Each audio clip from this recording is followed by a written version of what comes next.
basically you can do Mr.Who reviews. And they My Hero Academia Season 3. Now, in this, the villains do try to uh, put a thorn in Hero society by getting the people to start doubting heroes.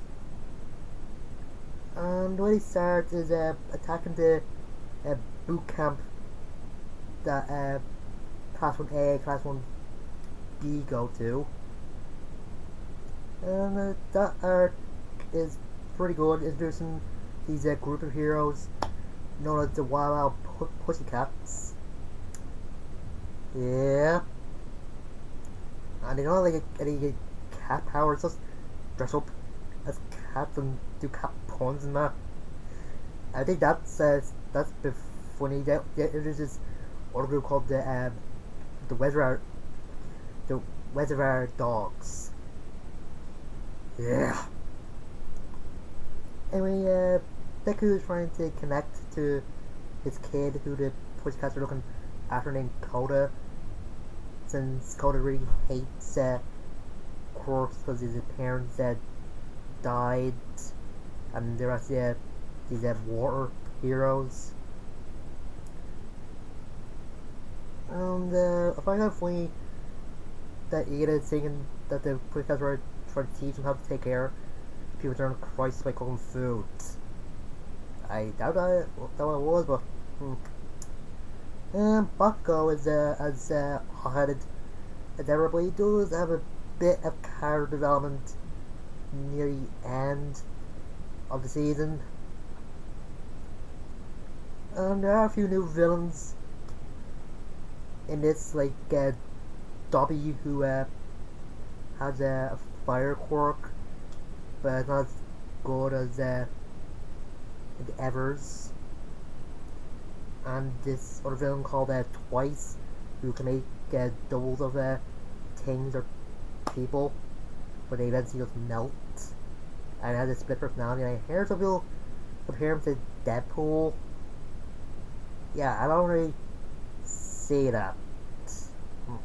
Oh yeah, Spinner, who's a follower of Stain's ideology. I kind of looks like a Teenage Mutant Ninja Turtle. I think this is because of the mask, but.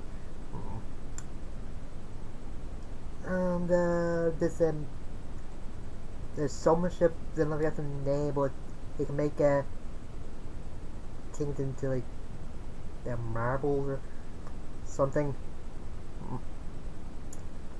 Anyway, they decided to attack the camp during the night while the students have some scared exercises. Oh yeah, I forgot about Muscle. Yeah, Muskrat. His quirk is he gets stronger the more ramped up he gets or something. And his muscle has to go through his skin. Like, he just pops out as the muscle enter out. He's the one that killed Koda's parents. And he just loves killing. He doesn't even give his reason. Like, he doesn't have a reason, he just likes it. And he gets in a fight with Deku, and the episode on that is just great, especially at the end. And they kind of like that Deku had to use 100% of the All for One, and just apologizing to man, all my main things gonna die. And Sue and Ochaku get attacked by Toga, who just act a bit wacky and thinking that three are friends and saying that she and Toga have something in common because they both like somebody. Yeah, they're really going heady with the Deku and Ochaku shipping thing. Yeah. But the thing is that Toga actually fall for Deku when she sees him in blood. Yeah, apparently she finds any person that has blood on their face or something like that attractive. See, it's just crazy. Wait, it turns out the heroes or the villains are there for Bakugo because they're trying to turn him, and Deku does try to save him, but he fails, and the training camp has to fail as well since it's supposed to prepare the kids for a villain attack, and as I was saying, they're supposed to make the quirks stronger with the training. And some class B were just good as well, like there's a robot thing, so I think it's gas and knocked a lot of people out. And only thanks to Momo that they're the hero able to find where Bucko is, since he made a tracker, and I think one of the students from class B put it on a Nomu, so anyway, and there's consequences with Deku going full out on muscular, since the doctor's saying if he uses hands for like full on fighting again, he'll become permanently paralyzed.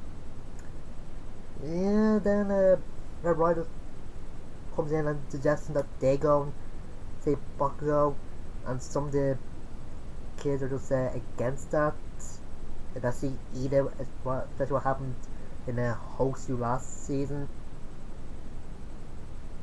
But they just all agree that they try to not engage the villains in the fight and just go do a code off thing.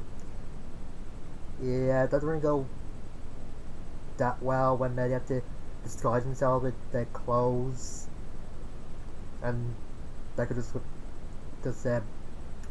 not being subtle, or pretend what type of person he's supposed to be, or what his character is supposed to be. Anyway, the heroes actually raid the villain's base with Bakugo just denying their offer, and also some of the heroes are talking on the news about their failure as teachers and that, and people questioning them. Anyway, and there's a fight between All Might and One for All, One for All, and it's pretty good, and the kids were able to get Bucko out without hurting anybody. I do feel like Gratrinos telling them All Might that the boy is getting more and more like you, and that's all a compliment. Yeah, he's a bit of a jerk, but whatever.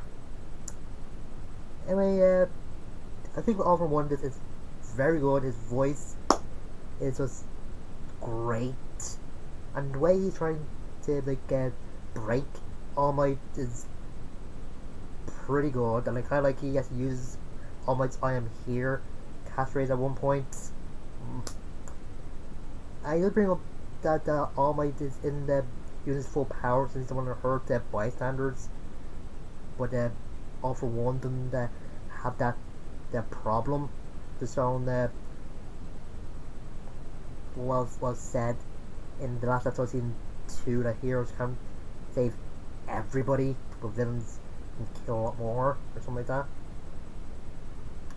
And the thing that actually break All Might is what All for One says about Sticker Rocky being the grandson of the previous holder of All for One, and yeah, that was breaking for a while, but All Might be able to just go on thanks to never just give him a bit of a pep talk after having kind of similar what All Might did for him when he's thinking that he couldn't handle any more no moves during the villain's raid.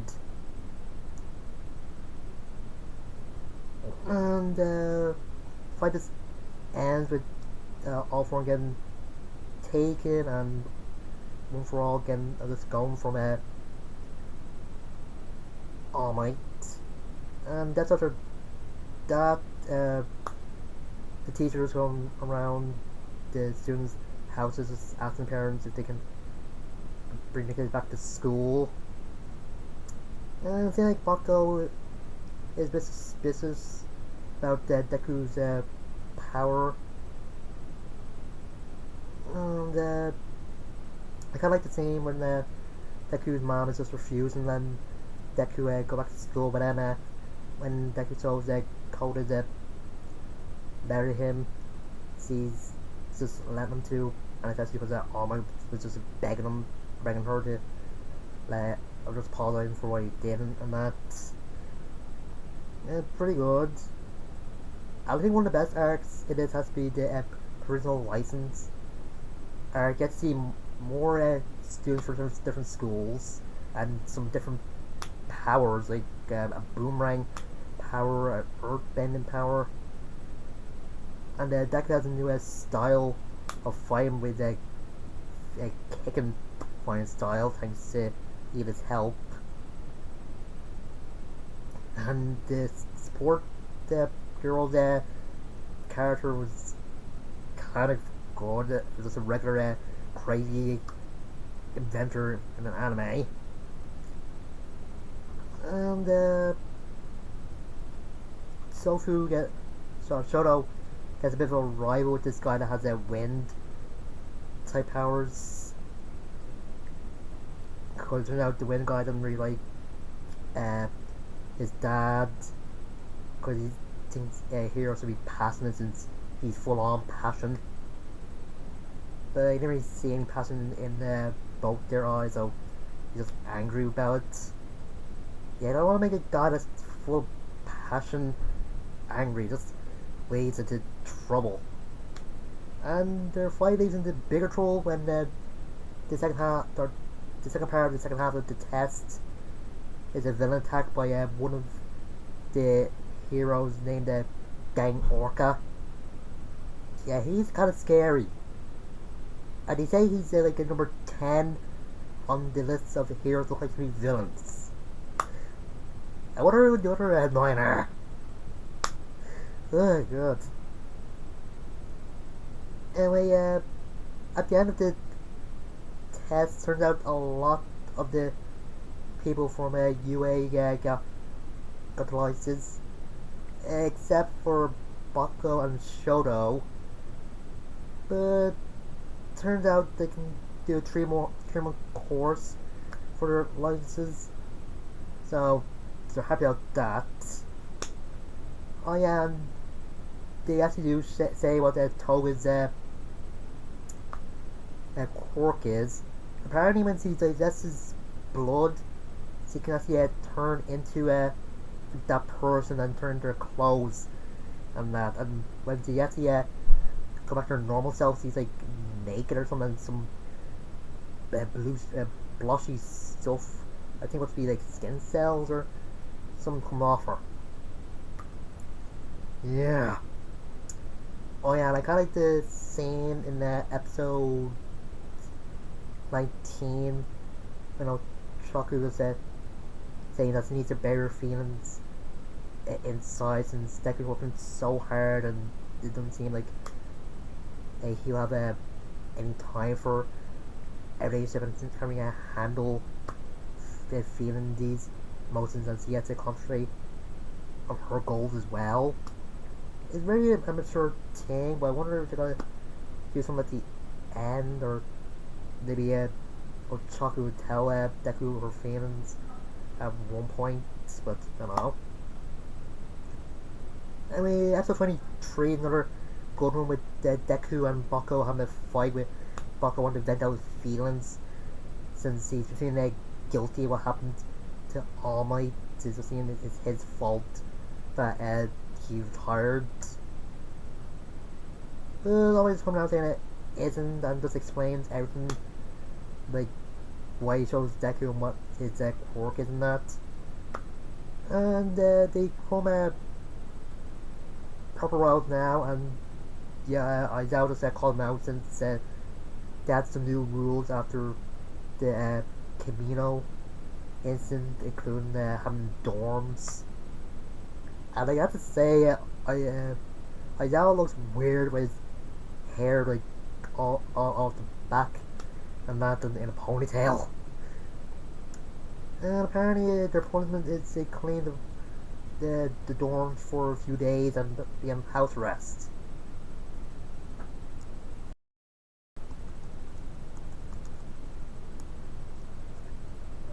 And there's episode focusing a bit on twice, which is kind of good, and then focus on work experience, work studies, and introducing the big tree of the school. Yeah, they're kind of interesting. One of the characters' name is Emilio, aka Vermilion, who can phase through things. Another is I forget his actual name, but his hero name is Sun Eater, who when he eats something, he can gain an animal power. Like if he eats a hamburger, he gets a cow's hooves. And this girl named Nezre, who has like spiral powers. Yeah, apparently they were in the sports festival a few years ago, and they didn't win anything. And their personalities are kind of interesting, with Mario being a happy-go-lucky or over-happy guy that tries to be funny, but in my opinion, he fails. And Sonny here is just a nervous sort of a guy who can't really talk in public. And yeah, they say Nezre is an airhead.